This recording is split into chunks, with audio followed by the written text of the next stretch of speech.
கடன் வாங்குவது தவறு என்கிற ஒரு எண்ணம் உங்களுக்குள்ள வராட்டா நீங்க நிச்சயமா கடனில் இருந்து வெளியே வரவே முடியாது. நிறைய பேர் என்ன பண்றாங்க அப்படின்னா, இந்த கடனை குறித்து அவர்களுக்குள்ள ஒரு நிரூபிக்கிற சக்தி இருக்குது. நான் என்ன தப்பு பண்ணேன், கடன் வாங்குறது என்ன பெரிய தப்பு, அப்படியெல்லாம் ஒன்றும் பெரிய தப்பு இல்லையே.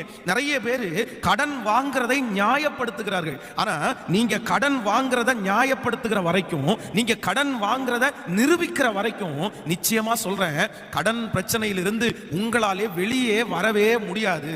முதல்ல வேதத்தின்படி நான் வெளியே இருந்தெல்லாம் சொல்லல, ஆண்டவர் சொல்றாரு, நீயோ கடன் வாங்காதிருப்பாய். எப்பா நீ கடன் வாங்க கூடாதுப்பா, நீ வாங்குறது தப்புப்பா, கடன் வாங்குறது தவறு. நீங்கள் உங்களுடைய பிள்ளைகளுக்கு கற்றுக் கொடுக்க வேண்டியது என்ன அப்படின்னா, கடன் வாங்குறது சரின்னு சொல்லி கொடுக்க கூடாது, கடன் வாங்குறது தவறுன்னு சொல்லி கொடுக்கணும். அதான் இந்த ஸ்கூல்ல ஒரு நாள் என்னுடைய மகன் ஸ்கூலில் எக்ஸாமில் ரொம்ப அந்த எக்ஸாமை எழுதாமல் அவன் மார்க் ரொம்ப குறைவாய் அவன் வாங்கிட்டு வந்தான். அப்போ அவனுடைய ப்ரோக்ரஸ் ரிப்போர்ட்டை நான் அவன்கிட்ட பார்த்து கேட்டேன், என்னப்பா இந்த சப்ஜெக்டில் மட்டும் ரொம்ப நீ மார்க் கம்மியாக எடுத்துருக்கிற, இதில் மார்க்கே இல்லையே, என்ன ஆச்சு அப்படின்னு கேட்ட உடனே அவன் சொன்னான், இல்லை டாடி நான் பெண்ணு வச்சுருந்தேன், அந்த பெண்ணை காணோம், அந்த பெண்ணு ஒன்றும் இல்லாமல் போயிடுச்சு, நான் எழுதுறதுக்காக பெண்ணை தேடினேன், கண்டுபிடிக்க முடியாதனால நான் கொஞ்ச நேரம் எழுதாமல் இருந்தேன், மிஸ்கிட்ட போய் கேட்டேன், இந்த மாதிரி எனக்கு பெண்ணை காணோம் அப்படின்னு சொன்ன உடனே அவங்க சொன்னாங்க, பெண்ணை காணோமா நீ எக்ஸாமே எழுத வேண்டாம், போய் உட்காரு அப்படின்னு சொல்லிட்டாங்க.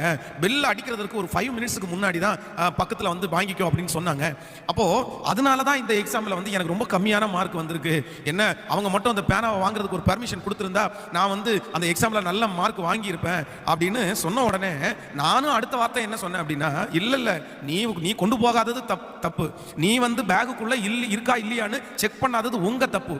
இன்னொரு பிள்ளை இன்னொரு பையன் அவனுக்கு எழுதுறதுக்காக அவன் ஒரு பெண்ணோ 2 பெண்ணோ கொண்டு வந்திருப்பான், உனக்கு அவன் கொடுத்துட்டான் அப்படின்னா அவனுக்கு ஒருவேளை எழுதுறதற்கு பெண் இல்லாம போயிருச்சுன்னா அது மிகப்பெரிய. அதனால மிஸ் சொன்னது தவறெல்லாம் கிடையாது, மிஸ் சொன்னது சரிப்பா, நீ நீ எழுதாம இருக்கிறதா கரெக்ட், நீ கொண்டு போகல, அடுத்தவங்களுடைய ஆசீர்வாதத்தை நீ வாங்கி அவங்களுடைய ஆசீர்வாதத்தை நீங்க கெடுத்துடக்கூடாது அப்படின்ற மாதிரி அவனிடத்துல பேசினோட அவன் சொன்ன, ஒரு பெண்ணெல்லாம் வாங்குறதெல்லாம் தப்பா அப்படின்னு சொன்ன உடனே, ஆமாப்பா ஒரு பெண்ணு வாங்குறது கூட தப்புப்பா. ஆனா இன்னைக்கு நிறைய பெற்றோர்கள் நம்ம எதை கத்துக் கொடுக்கறது இல்லை அப்படின்னா, இன்னொருத்தரிடத்துல நம்ம வாங்குறது தப்புன்றத நம்முடைய பிள்ளைகளுக்கு கூட நம்ம சொல்லிக் கொடுக்கிறது இல்லை. தயவு செய்து இந்த கடன் பிரச்சனையிலே உங்களுடைய வம்சத்தோட இந்த கடன் பிரச்சனை முடியட்டும், உங்க தலை மேல இருந்ததோட முடியட்டும். நான் சொல்றேன், உங்க பிள்ளைகள் உங்க பேர பிள்ளைகள் இனியும் உங்க சன்னதிக்கு இந்த கடன் பிரச்சனை தொடரவே கூடாது.